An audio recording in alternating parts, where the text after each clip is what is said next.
This was an absolute masterclass from chiefly Benedict Mathurin, but overall, the bench as a whole for Indiana.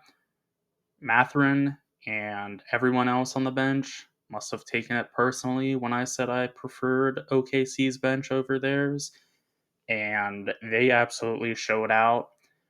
They were at one point outscoring OKC's bench 19 to nothing, and they were needed for all of that because at that point they were only up about three. So this for the starters were outscored by 16 points for Indy. At that point, they would have been just completely blown out early on if not for this amazing bench effort. Mathurin had over 2 points per shot attempt. That's when you know you're absolutely on fire. Just get him the ball and get out of the way type of deal. 27 points. You look at everybody else, good games from some key guys like Halliburton and Siakam, which I'll get to, but nobody stood out aside from Mathurin. Maybe somebody else shows out if there's more attempts not going to Mathurin, but who knows? What we do know is Mathurin was the hero of this game. McConnell, I don't want to forget about him, TJ McConnell. He was a breath of fresh air. He brought in such great energy. When the Pacers needed it, they were kind of flat. And, he just upped the intensity a whole bunch. He got so many turnovers. He got the defense totally engaged with his great energy. He got the offense pumping.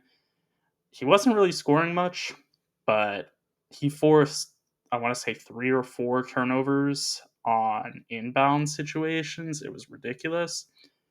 And that was vital as well to get the Pacers some easy options. Next, we have Halliburton.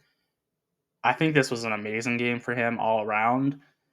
More turnovers than you'd like to see with 4, but 11 assists makes up for that a good bit. And man, oh man, he was super engaged on defense.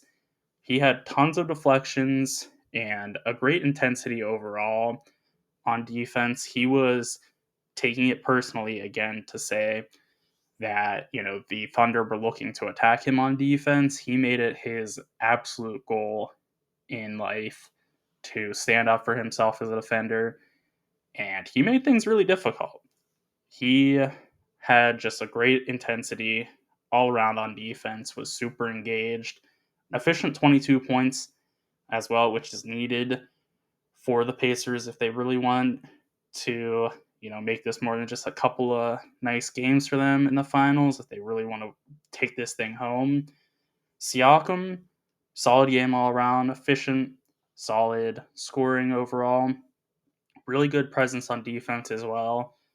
This was a concerted effort on their part, I feel, to bring the effort on defense because everybody was doing their part to make things as difficult on OKC as they could. Siakam had, I believe, 2 steals and 1 block, so he was getting it done that way, but also he was a deterrent for scorers. He was making every shot in his area very difficult with his great length and good athletic abilities as a whole, good verticality, good strength, good speed, good height, of course. So he was very helpful in a lot of ways. What really helped the Pacers too, which was in large part their doing, they did great with Ben Shepherd, Aaron Neesmith, and Andrew Nembhard chiefly on SGA made things difficult for him. 24 points on meh efficiency, that's not going to cut it. And what made it so bad for SGA today, or tonight rather, was the abysmal turnovers. 6 turnovers to 4 assists. 24 points. You need more of in the 30 range for SGA to really feel good, even if Jalen Williams is having a great game. But you're not going to win basically, any games against a great team like the Pacers if you have six turnovers and, only 4 assists to boot as well. Jalen Williams, as I mentioned, he had a really, really good game. He was efficient. He got 26 points. Just a great game overall.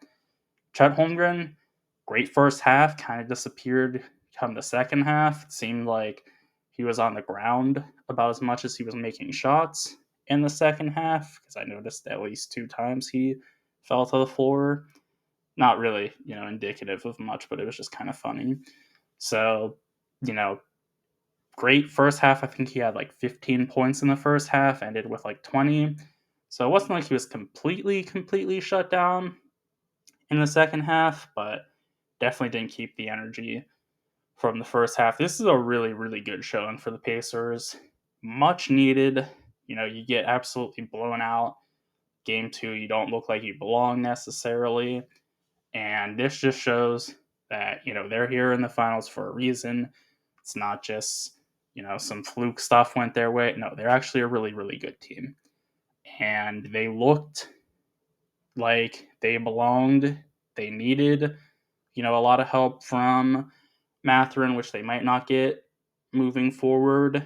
But it did show the team unity, that they are a really well balanced team and, can get contributions from lots of different guys.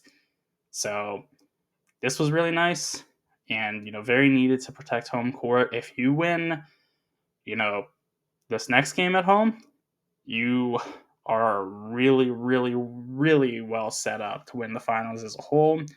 Even if you split, you just need to win one game in OKC and protect home court, and you got the championship.